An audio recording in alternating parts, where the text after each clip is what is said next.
Hello everyone! Today, we're going to take a look at Earth Defense Force 4.1, something I never thought I'd say.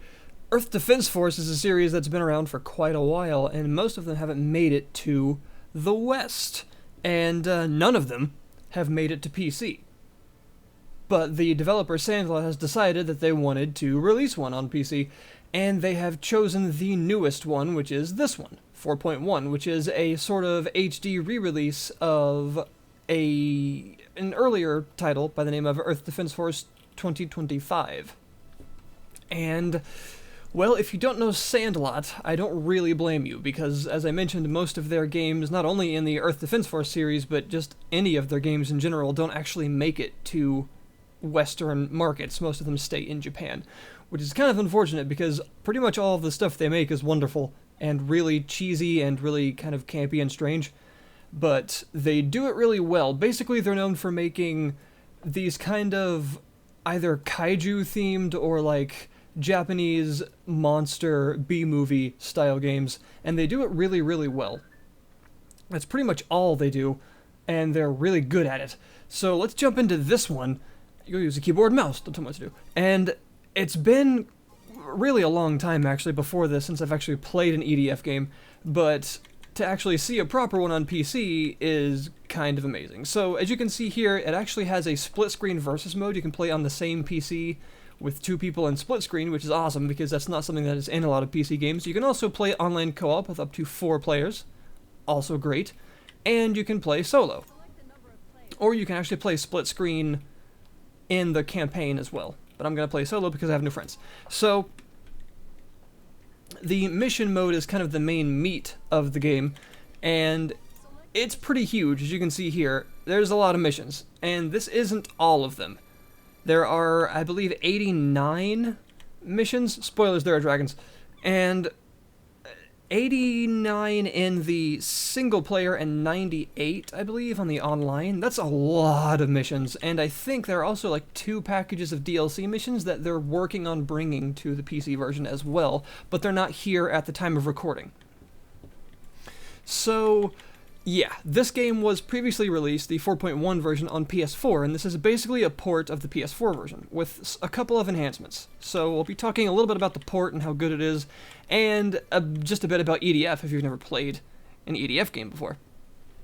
So, I guess to talk about the actual port at first, you'll notice there's no mouse in the menus. There is actually mouse control in the menus, so I'm actually moving my mouse up and down to do this, woo! But there's no mouse cursor. You have to basically either just use the WAS and D keys, or move your mouse up and down, and then left and right click to go forward and backward in the menus. It actually works really well, but it's just strange that there's no mouse cursor in any of the menus. It's not actually a huge deal, and the keyboard and mouse controls in the actual game are actually fantastic for all 4 classes and for the vehicles. There's no mouse acceleration or any kind of weirdness with the controls, and you can use a controller, of course, as well if you want, and that works just fine. But I actually find that the keyboard and mouse controls are really, really good and work very well, and they are fully rebindable. You can rebind the controls even for all of the classes and vehicles separately if you want to. So the port is actually pretty good. Also, it runs really well. Earth Defense Force is known for bringing whatever console it's running on to its knees, because it has about 8 quadrillion enemies in every level and just explosions everywhere. But because it's running on a PC now, it actually runs at a solid 60 frames per second pretty much all the time, with a couple of exceptions, maybe when there's like 3,000 ants on the screen and you call in like a massive airstrike or something, but most of the time it actually runs at 60 all the time, which is kind of strange feeling actually if you're used to playing an Earth Defense Force game on a console and suddenly you see it actually running like it's supposed to. It's strange. So the way the game works is you choose from one of 4 classes, and every class has a very different role. As you can see, they all look quite different. They all have their separate... Yes, that is basically a walking tank, by the way. They all have their separate uses, and they all have their separate weapon selections. I'm currently playing the Wing Diver, which is an all-female force, yes, of very fragile jetpack-using, sort of energy weapon-toting, questionably dressed soldiers. And they're actually a lot of fun to use, but they're very, very fragile. You have to be careful with them. The Ranger is the one that most people recommend that you start with to get used to the game. They have the most variety in the weapons they can use, anything from assault rifles to these like handheld crazy... This is actually a shotgun. It's like a 10-barreled, ridiculous shotgun thing. They have rocket launchers and missile launchers and slug guns and weird cannons, and they have just a huge number of available weapons, and they're suitable for pretty much any mission. You can kit them out with 2 weapons of your choice for just about any possible mission. So they're very, very flexible. And they start with about 250 health, and that can be increased, and I'll show you how that all works once we get into the game. The Wing Diver I'll explain when we play, because that's what I'm going to be playing. The Air Raider, similar to the Ranger, in that they start with about 250 health-ish. I think it's 200 actually for them.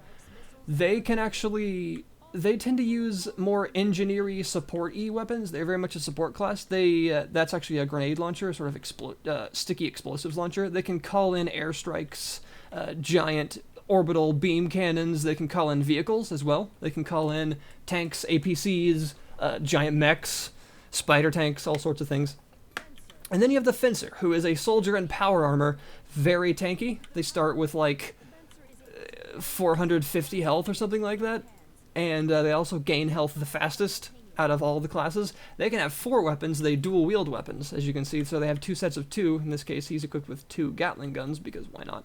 They can also use melee weapons, like that blast hole spear is basically a pile bunker. They can have giant swords and axes that actually shoot like shockwaves and sword beams. They can have shoulder-mounted mortars and missile launchers and howitzers, and they're basically like tank cannons ripped straight off of tanks, because they can actually use those due to their size. And they have jump jets in the back, which you can kind of see there. They're the least mobile on foot, but they can use their jump jets to become quite mobile, actually. And like I said, they're quite tanky and have very huge weapons and are a lot of fun to play. They're also the more difficult. The Wing Diver and the Fencer are the 2 much more difficult classes to play. The Air Raider and the Ranger are your 2 more solo-friendly, easier classes to start with. So, weapons are the main focus, I guess you could say, of the game. There are about 800 weapons in this game, about 200 for every class, and they run the gamut from just about anything you could possibly think of. Bouncing lasers, lightning cannons, missile launchers of various kinds. There's just about everything you could want in any EDF game, and some of them are really hard to use, and some of them are very, very straightforward. And it's all about arming yourself for the mission at hand and what kind of enemies you'll be facing. I'm using 2 lightning-based weapons, actually, on this. This is a sort of rapid-fire chain lightning crossbow thing, because why not? And this is a lightning sniper, actually, that fires like 4 bolts of lightning for a very long distance that can chain where they hit. So, I've been in the menus for long enough. Let's actually get into a mission. So we're going to go into this mission, and there are also difficulties. These are very relevant, because on the higher difficulties, the higher the difficulty you play on, the better the weapons that drop, basically. As we get in here, you'll see that there are already just a tremendous, number of enemies in the sky. This is actually fairly tame for an EDF level, and you'll see that I'm flying around the place, everywhere, killing dragons with lightning, and this is just the beginning of a mission already. It kind of throws you in here and doesn't really give you much time to think. That's EDF for you, basically. It is pretty much absolute chaos all the time. It's almost never not insane, because the games don't really take themselves all that seriously, and that's one of the best parts about them. I've been a huge fan of Sandlot and their games ever since a little game on the PlayStation 2 by the name of RAD, Robot Alchemic Drive. A game that a lot of people don't seem to know about, unfortunately. It was just an absolutely amazing giant robot fighting giant aliens from space game, yes, that they made, and from that I found things like EDF 2017 and so on and so forth, and basically Sandlot is amazing.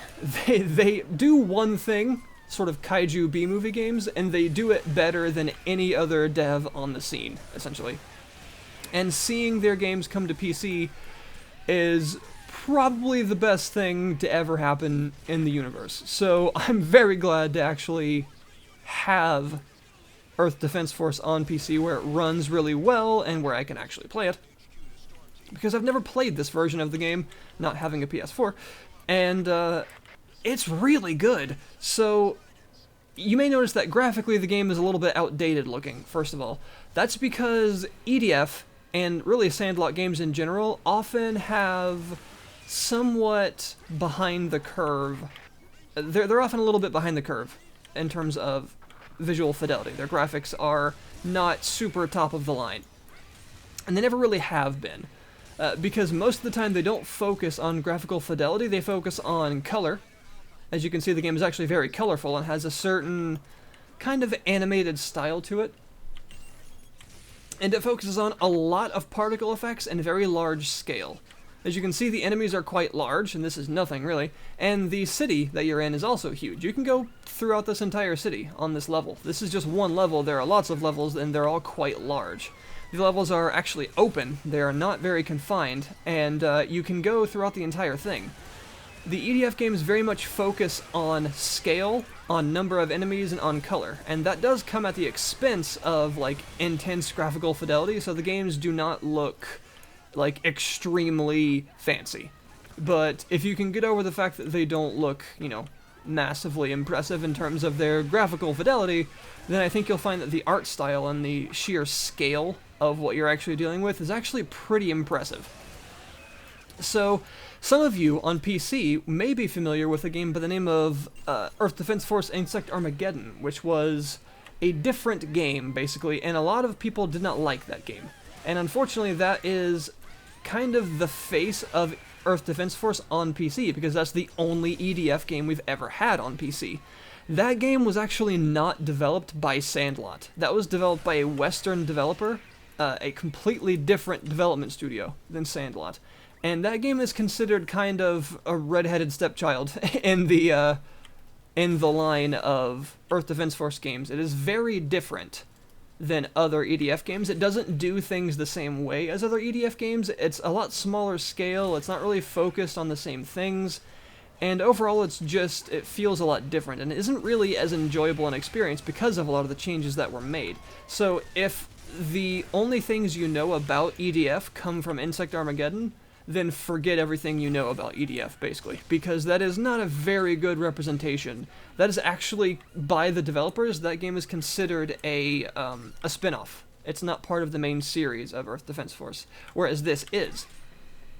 What EDF is actually focused on would be large, open-scale, huge environments, massive enemies, and massive groups of enemies, both, and a very large variety of weapons that you collect. Basically, the game starts off ridiculous with just huge waves of enemies and massive explosions everywhere, and that's the very beginning, and it makes it seem like it couldn't possibly get more ridiculous than this, and then it proceeds to get more ridiculous than that, pretty much every level.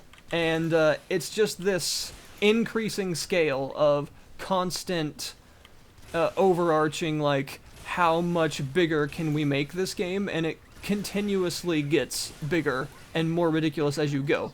And that's pretty much how EDF always works. And in this case, we're actually fighting dragons, basically. Somehow they evolved from giant insects, and I died because I wasn't paying attention, I'm on hard.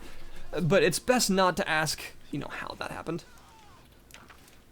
Because EDF doesn't really have a coherent story, per se. So, yeah. I'm actually going to retreat from this mission. I would like to show you a couple of earlier missions. I'm actually playing on hard right now. Let's show you some other impressive things, like doop-a-doop-a-doop. Let's show you the Hectors. Hectors are fun. Hectors are giant robots. Let's go fight some Hectors. Now, like I said, if the only thing you know about EDF is from Insect Armageddon, then I would strongly recommend that you kind of give this a try. You may notice on the Steam page that this game has a lot of DLC, but one thing to realize about Earth Defense Force and its DLC is that all that DLC is actually completely unnecessary. It is fairly inexpensive, and also they are very low-level weapons that are meant to be usable in easy mode or in the first couple missions of normal mode, and that's about it.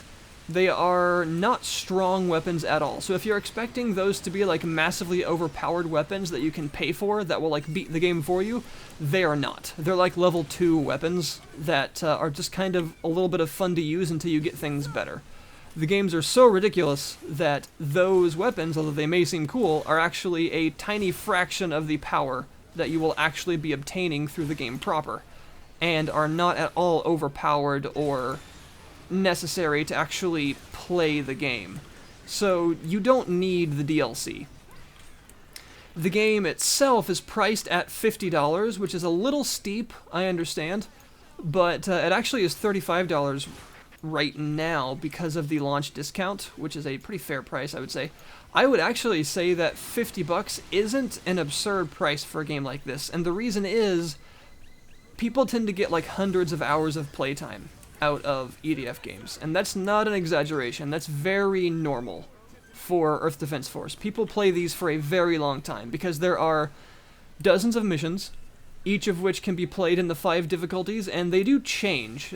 Enemies, there are more enemies on higher difficulties, as well as mutant versions of enemies that have different characteristics and different attack patterns and things on higher difficulties. There are hundreds of weapons for the 4 classes. All the 4 classes play completely differently and have a completely different complement of weapons. And of course there are the online modes and things and the possible DLC missions. Basically, the game is replayability incarnate. If you want a game with high replayability, then EDF is actually based entirely around replaying missions on various difficulties with different classes to get different weapons, etc., etc. That's what Earth Defense Force is. So replayability and gameplay time is actually built into how the games are meant to work. And now that does have a downside, of course, because that means that the games can get repetitive. Because you are essentially playing, the same, admittedly very large number of missions, but still the same missions over and over with varying classes and weapons, but still the same missions over and over for possibly hundreds of hours. Killing the same enemies hundreds of times, possibly thousands of times, in order to progress. And for some people, that could get repetitive, and I understand that. But for others, it is just such a high-octane kind of romp of way too much fun that they don't really mind the repetitive nature of it. That's not to say that that makes it stop being repetitive. That's just to say that the repetition is enjoyable and not super grindy for people that actually enjoy EDF games in general. So that's very much up to you if you think that the game formula, the gameplay loop is actually something that you would enjoy for a long period of time, and if it's worth that kind of money for you personally. I mean, just look at the scale in this game, how large these Hectors are. I've always loved, these have always been some of my favorite enemies in the Earth Defense Force series. Hectors are just so cool. Now, some of the missions are really fantastic. One of the missions actually involves you basically piloting a 50-meter tall giant mech and punching not Godzilla in the face. There is a giant sort of Godzilla-like creature called Erginus that is very clearly a Godzilla-like XP that you get in a 50-meter tall robot and punch it. It doesn't have weapons because weapons don't work against this thing. You just have to be in something of equal mass and you just punch it in the face and punch it so hard that it like flies through skyscrapers and stuff, and just that's a mission. Because the game doesn't take itself seriously and realizes that that's what people want out of EDF. This is not a game that has a strong overarching narrative or extremely high quality voice acting or a really coherent story. So if you're looking for those kinds of things, EDF is not the game for you. Really. This is really, EDF is, and pretty much all Sandlot games are from an era where video games were very not afraid of the idea of just being video games, just kind of being enjoyable, silly romps without the need to take themselves all that seriously. And while there will always be a place for serious and very high-quality, narratively driven experiences in the gaming market, not every game has to be that. And, in fact, a lot of us approve sometimes of playing games that are just silly fun and not trying to be anything more than that. And that's what EDF is. You're not getting a high-quality Witcher 3 level role-playing experience out of this. You're getting a game where you fly around the sky shooting lightning at ants. And there's really no game that does it better than this. I would say that it's kind of a guilty pleasure in the same way that a lot of people love games like Dynasty Warriors. Dynasty Warriors is a very similar experience. Obviously, the games themselves aren't that similar, but people like them for similar reasons.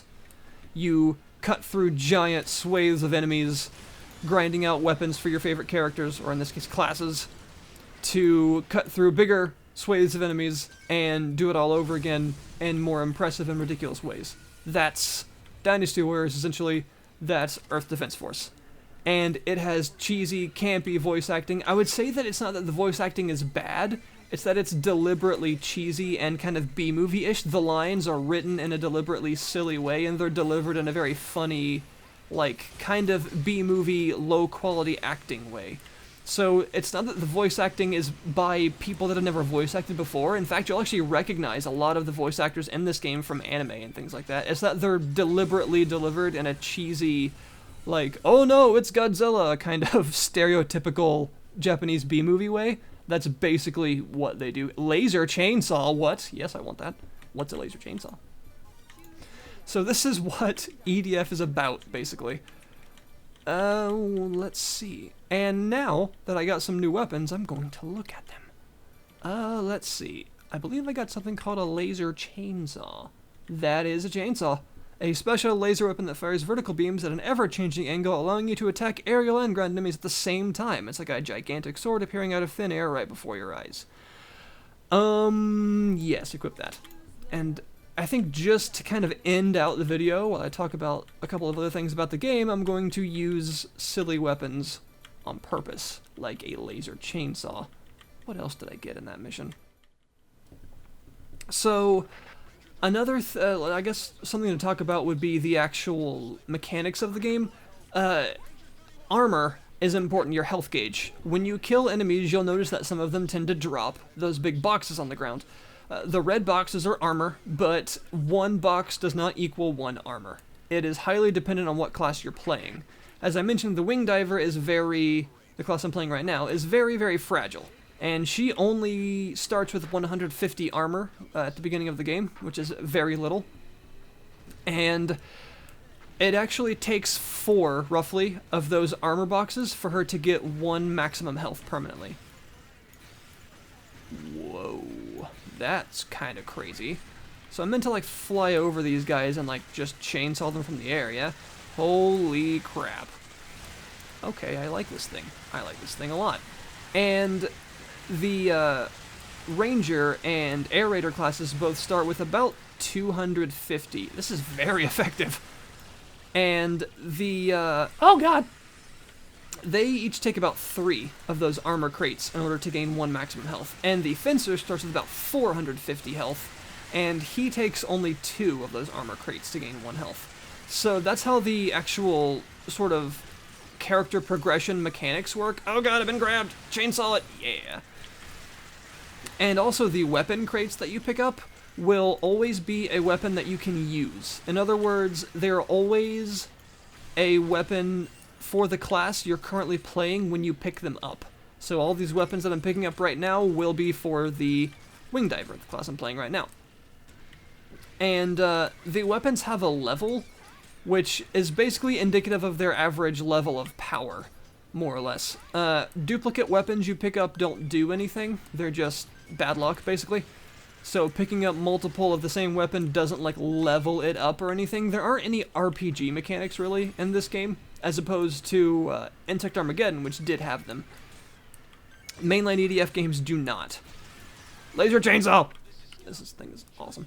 And I think just this level is a good demonstration of the pure scale of the game. We're on this huge beach with tanks and soldiers everywhere, and there are just thousands of these giant red ants coming down from the hills.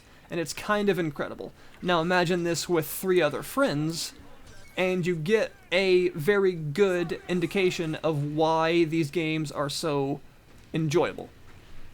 The games are not perfect. They are flawed. The voice acting isn't good.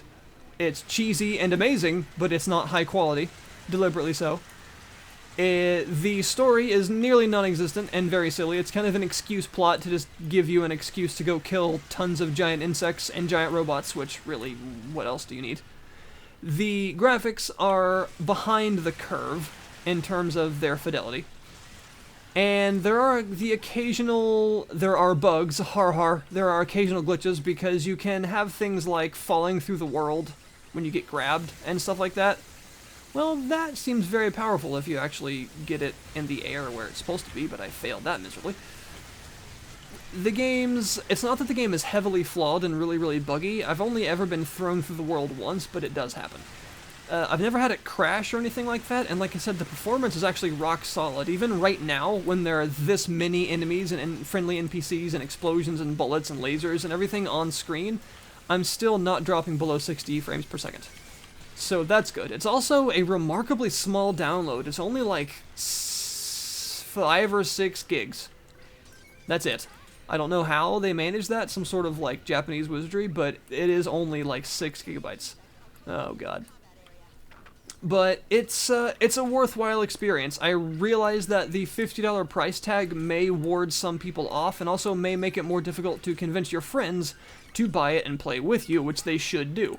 But it is very worthwhile, and I feel like just looking at it isn't actually doing the game justice. Really getting into it and playing it and experiencing what it's like to just cut through thousands of enemies with weapons of your own choice that are all just equally as ridiculous as the others really is what does the game justice and allows you to realize that the price tag is really just kind of a means to an end. $50 for the amount of enjoyment and the amount of content that you're getting out of this, while very subjective, and some people are going to feel that's too much, is a price that some of you may be actually willing to pay once you realize what it's like. I feel like a lot of you have probably actually played EDF before and realize what it is. It has kind of a cult following on the consoles because of people that have played it and know what it actually is like.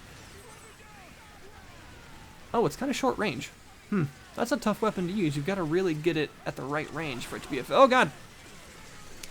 But it is a game that respects your ability to just mercilessly slaughter thousands of innocent ants for no other reason than because you can.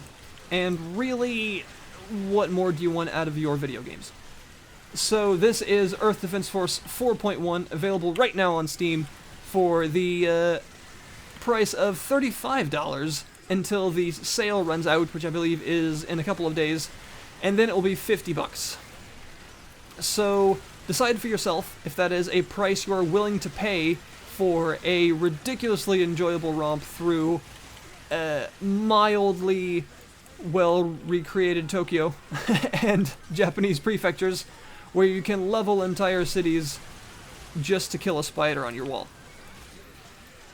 It's great to see EDF come to PC. I couldn't be happier with the port, and I hope that they bring the DLC missions and stuff along with the future updates, and Sandlot themselves have actually admitted that they are actually PC gamers, which is why they wanted to bring this to PC, which is interesting because PC is not a big market in Japan. And that they understand that modding is actually important to the PC platform, and they want to bring mod support to this game, which would be the best thing. I don't know exactly what that will entail. I don't know... Oh, no! I don't know what kind of modding support they plan on adding. But if they bring modding support to EDF, that will be amazing. And Sandlot themselves have admitted that is something that they want to actually do. So, yeah. Go Sandlot. Thank you just an incredible amount for bringing one of the best silly series to PC. And hopefully we see some future updates to help AMD users and to bring modding to this game. And thank you guys very much for watching. If you have any questions or want to see any more about this game, feel free to comment and tell me about it. If there are specific missions or specific classes or specific weapons or whatever that you want to see, let me know. I will very gladly show you. Inferno difficulty is really hard, by the way. And I don't recommend that you try it for a while until you get some much better equipment, because it will kick the crap out of you. It is very difficult, but you do get insanely powerful, ridiculously overpowered weapons out of it. So yeah, this is EDF. Very much worth your time. You have to decide whether it's worth your money, but hopefully you come to the conclusion that laser chainsaws are something you need in your life. Thank you very much for watching, and I'll see you guys next time.